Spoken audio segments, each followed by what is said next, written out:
Good morning, everyone. Jerry Bellini here. Welcome to episode 19 of Texture Tags on Tuesday. And you see these two beautiful books on my desk. Well, this week's texture tag is inspired by florals. And so we're going to make some floral textures. So don't get nervous. We're not going to be trying to stitch real flowers. We're going to do somewhat abstract, you might say. So I wanted to start this video out by showing you where I got some of my inspiration. And you can get your inspiration from books.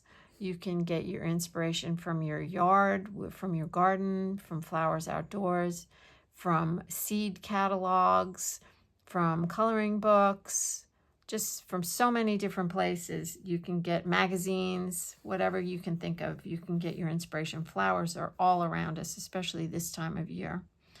So I purchased this book because I was interested in learning how to draw flowers. And this is many years ago.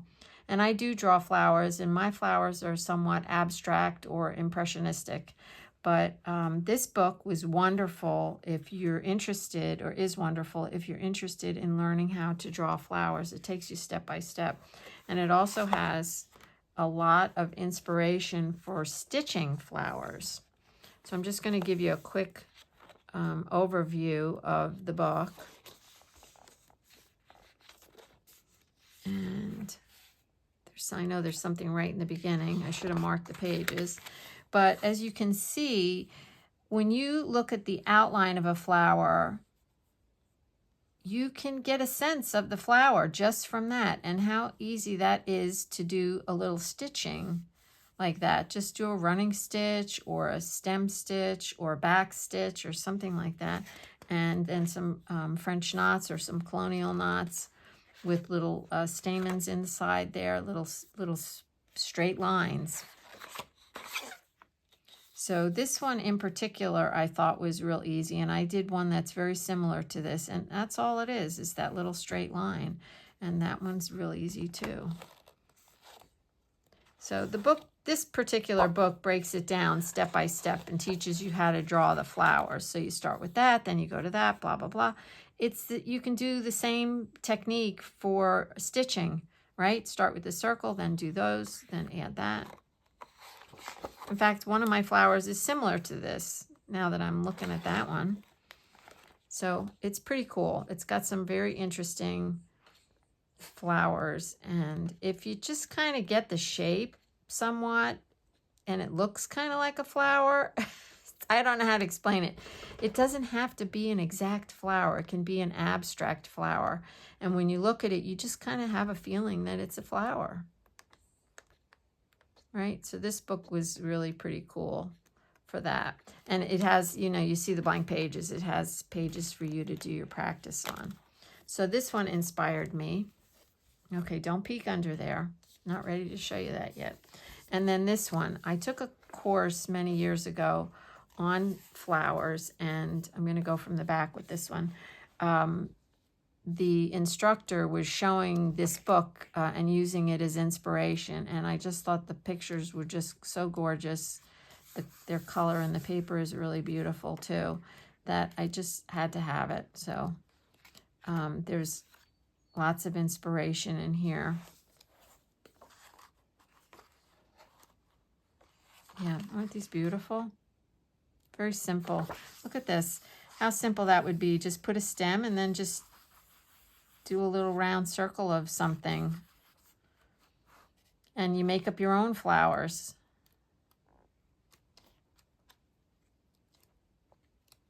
That's a really beautiful one too.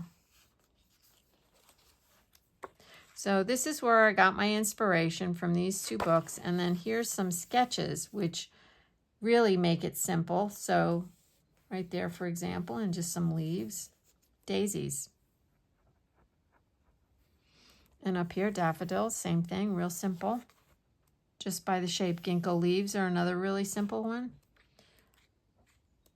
So look through some magazines and whatnot. Oh my gosh, I just love this one. These look like paper to me. Aren't they gorgeous? I don't know if you could stitch them and get that same feeling, but they're so beautiful. And this centerpiece, like a single piece of embroidery, a single thread of embroidery thread, and then a little something on the end. You can get this. You can capture that. That's gorgeous. So you get the idea, okay? So just look at the outline. Get some seed catalogs. Look out in your yard. All right, I want to stop at every single one, but I'm not going to because this is not a book review. All right, so that's the first thing. Get your inspiration. You can draw some sketches, cut out pictures if they're in magazines, and now we're ready to create. So your patches will be much more interesting if your floral textures will be much more interesting if you start with interesting patches.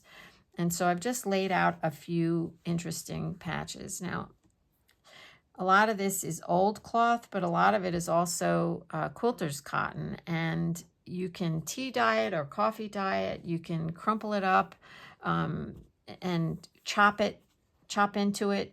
You can do all kinds of things. So let's start with this one over here on the left. So this is a piece of feed sack under here, which you know I love feed sacks because they're so old and they're so soft. And you can go with a theme. So you can do like a color. So we'll just talk about what I did. You know, I love red and gold. So that's what I did, a little bit of red and gold. This is my hand-dyed cloth that I have made in the past, and so is this black one. And what's to keep you from putting two pieces on one patch? That would be really interesting, right? This is a hanky. I have used this in the last time I did patches, the hand-stitched patches, mark making. I used a hanky. And this is the interfacing out of a tie. Yeah, so that's really cool, right? That's got a lot of texture. I just put two strips together. You could stitch this down, and we'll get to this one in a second. You can just stitch it down with a running stitch and then put a really pretty flower in there. You can do an invisible baste if you don't want the stitches to show. If you don't know what an invisible baste is, I have a video on how to do that. Here's my hand dyed again, and it's on a piece of quilter's cotton, but I threw it in some coffee, and it just makes it look like I've had it for a million years. I probably have, but that's that. Feed sack, again, hand dyed cloth. This is one of my dots, and I just found it in my stitch basket, and this background is a piece of linen that I did my coffee dyeing technique. I think it's a 5 or 10 minute coffee dyeing technique. It's really simple, really fast. It works really great with linen, but it does work with cotton as well. And I think I did another video where I showed you how to age fabric by like chopping into it and stuff. I'll look for that. So that's what that little piece is. So you don't have to do a flower that incorporates this as part of the flower. You just do a flower right on top of it. Really pretty. This one is a piece, and I used a piece of this curtain. This was a curtain before, and I have roughed this up a couple times. This is a newer piece of a curtain, and I did coffee dye a lot of it. It doesn't look like this one got coffee dyed, but you rip into it and you just rip it apart and it looks pretty interesting. But what's on top of it is just strips. And, I love this color, this golden whatever color. And I just wove it, and you could tack it down with an invisible base, but I did the running stitch. And now it's ready for a flower on top of there. This is piece of quilter's cotton, the right side down, and this piece on top of it is from Men's Suiting.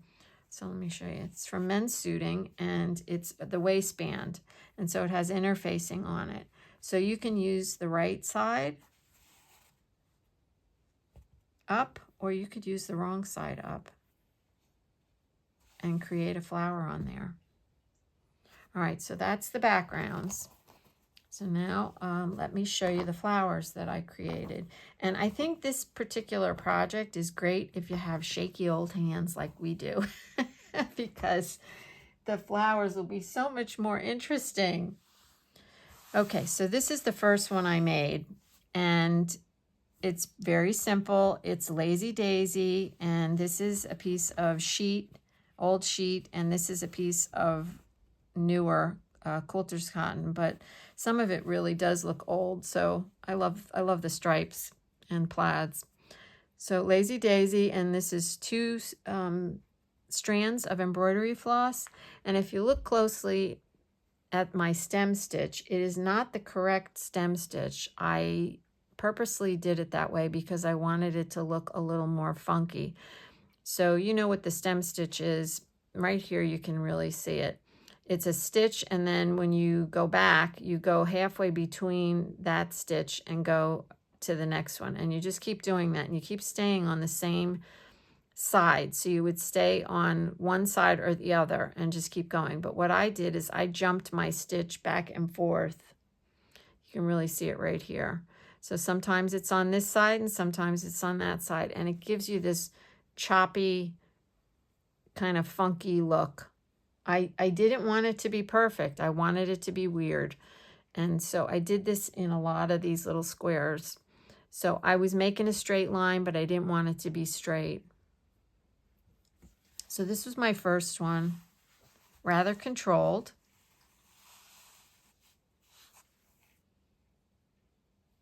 And my second one is done on, this is a piece of old tablecloth, and then underneath is the quilter's cotton. And if you look closely, you can see the pattern. It's a very familiar pattern. It was off-white, and I tea dyed or coffee dyed it to make it look like something old, but it's got a little texture back there. And of course I love the ripped edge. Very simple, just.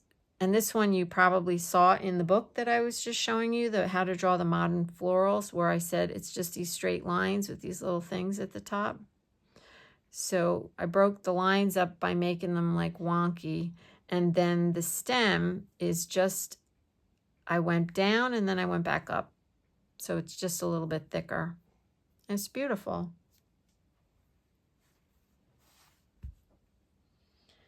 I started to get a little more brave as I went along, and you will too. When you first start, you'll probably be a little bit, you know, like a specific stitch like this, and then you'll start to venture out.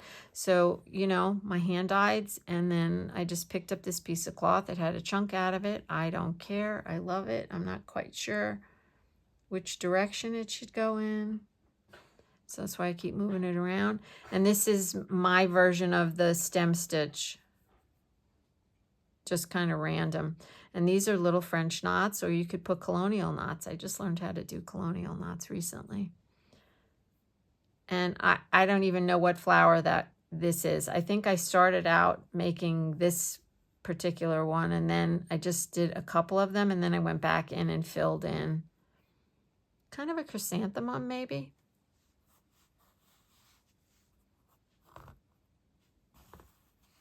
All right. So I was getting a little more bold. So this one is getting more funky because I was getting more comfortable. I was feeling more free. And I started out with a little circle in the center of running stitches.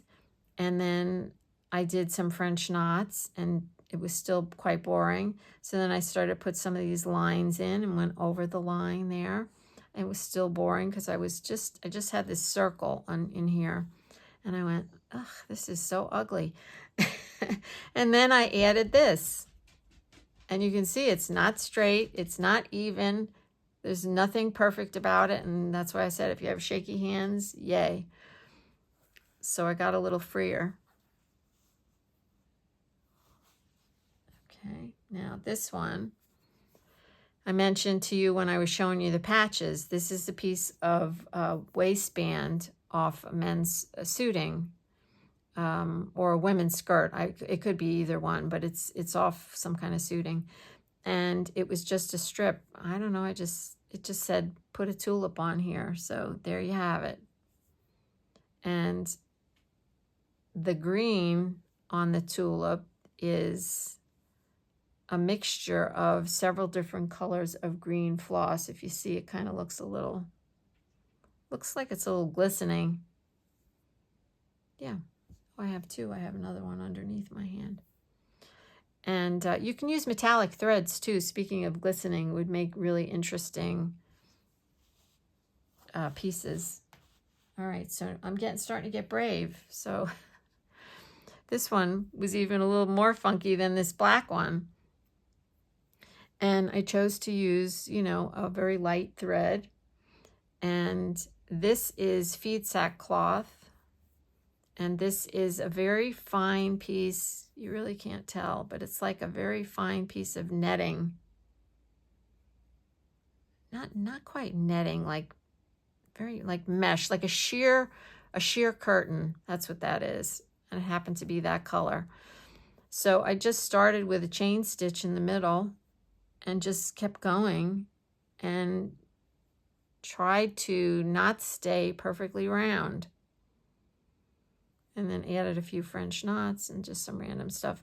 And the stem on this one is just one straight piece. And this looks like it's all 6 threads of embroidery floss. And then I went back and couched over it. And yeah, those are my leaves. I love this one. All right, this is the last one I'm going to show you. And I want to explain to you that it's this.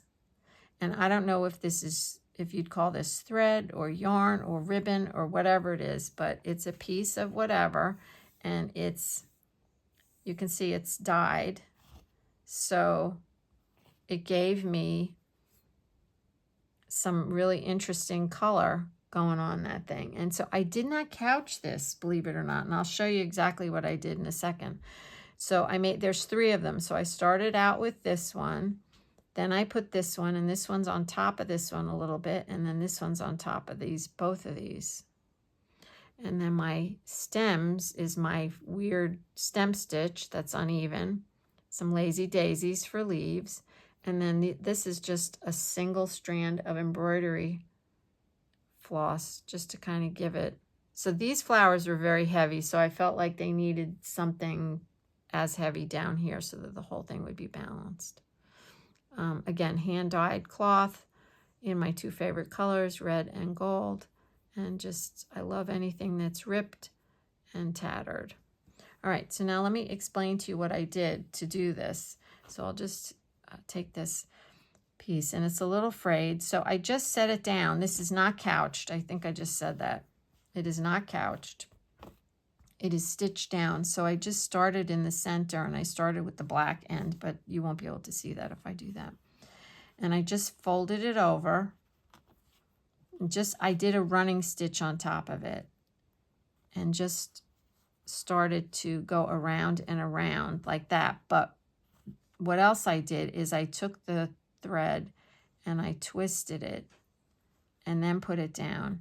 And you could couch it, but I guess I was lazy, and I just took matching sewing thread and stitched down into it to hold it down, to tack it down. And if you look really closely at this one, you might be able to see some of the stitches, like right there. Yeah, I think they're beautiful. I think they're all beautiful, and I would have had even more for you if I had started sooner and didn't have to come home. So I do want to show you how beautiful they look on a scroll. So give me a second, and I will show you that. All right, this is the scroll that I started making at the beach that I want to make and show you how I made it. There's nothing stitched down on it. I was going to do it with a machine and make a scrap scroll so that I can use this for other pieces, but it's here. It looks nice. And so I wanted to show you how beautiful, if you stitch down your texture tags that we've been making the last couple weeks. And I decided, the sidebar here, let's just move over to this texture tag. I decided not to attach my floral pieces to my tag this month or this week because I made them rather big. And so I just did a big description here on the back. So I'm just going to set this aside for a moment because you're probably wondering, oh, Jerry, they're so big. So look how pretty. And if you combine, you know, like if you wanted to keep it all neutrals, that's fine. But if you combine some of the pieces that we did, I don't want to cover that up. Last time, I want to make sure that you can still see this. Okay, so you can't. I'll move this in a second. I'll move the scroll so you can see it. So if you combine the flowers, the mark making that we did with the hand stitching, and the mark making we did with the sewing machine. All right, I'm trying to jam too many things in one small space, but you get the picture, right? How beautiful it looks. No, I don't like that there.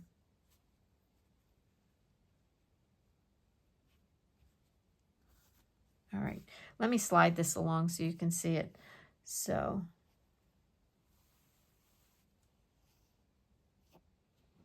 yeah, something small down here would look nice. Just an idea of what to do with your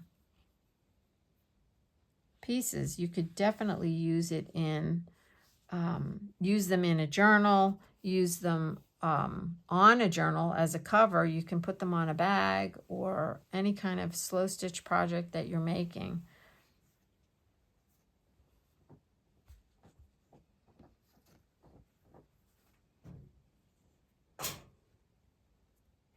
So here's another piece of my curtain that I did last week.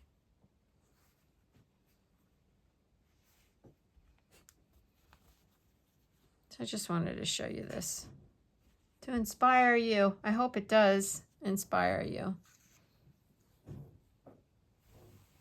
And when I get back to the beach, I'll do the scroll for you.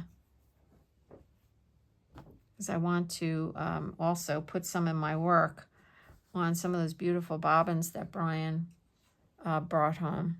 Spools, I should say. So there you go. I don't know. You have to play around with this. It doesn't just happen in 5 seconds, usually. I think that one looks good there. Okay, so let's read the texture tag for this week. So I'm going to just leave that. Floral textures. Rip your cloth patches up and have at least 2 layers. It's much easier to stitch when it's 2 layers. It gives you a little more substance.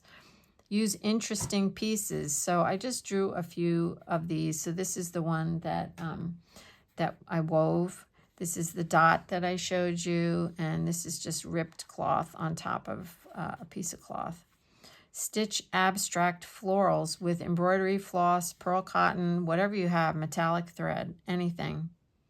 And you can use it for a journal cover, a bag, wall hangings, any kind of fodder for books, scrolls, etc.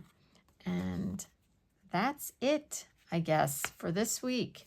And I hope you enjoyed seeing the florals. I hope I inspired you to create some of your own.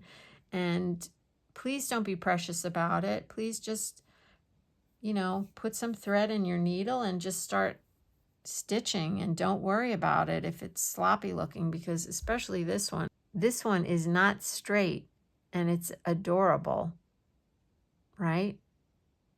So just keep that in mind. So just remember to keep moving, just play, no rules, right? No rules, nothing's straight, everything's wonky. And remember to find something to be grateful for today. And I am grateful for this project that I've been doing. I love making these little patches at night, and I am grateful for the scroll and the ideas that I'm blessed with. And I hope that you'll make something, and I would love to see it. So you have my email at the bottom of all my videos, and I will say bye for now, and I will see you again in the next video.